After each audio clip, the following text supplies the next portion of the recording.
السلام عليكم ورحمة الله وبركاته. ازيكم عاملين ايه؟ لو مهتم بجديد ومفيد في عالم التطبيقات اشترك في القناة وفعل زر الجرس عشان يوصلك كل ما هو جديد ومفيد في عالم التطبيقات.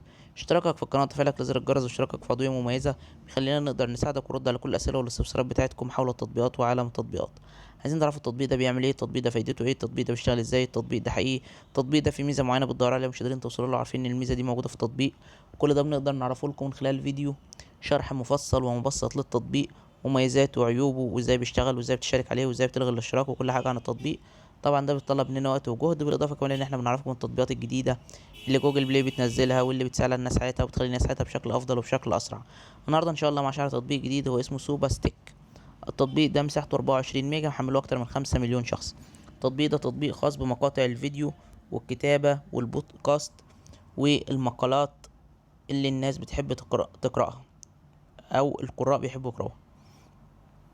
بتقدر من خلال التطبيق ده لو انت مهتم بالبودكاست فانت بتقدر تلاقي عليه بودكاست اي حاجه انت عايزها.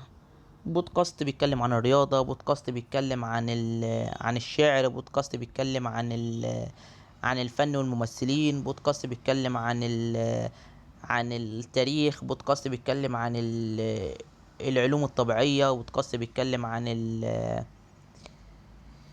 اي حاجه انت عايزها فانت بتقدر تلاقي بودكاست بيتكلم عنها.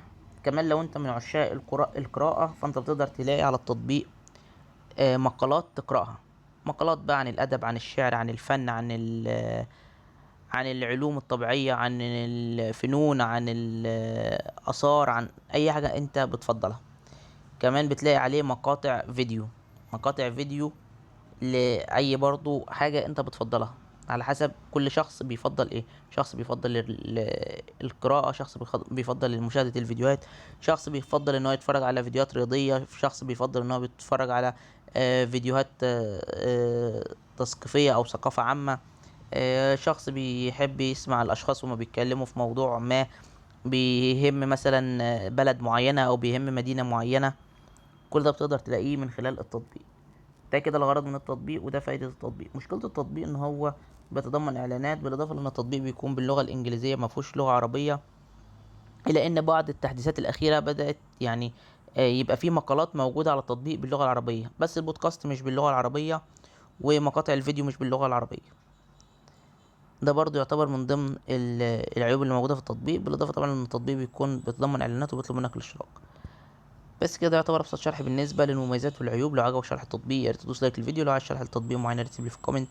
لو اكتشفت ميزه او عيب للتطبيق في اي تحديث من التحديثات القادمه اكتبها في تعليقات الفيديو. وشكرا، سلام عليكم.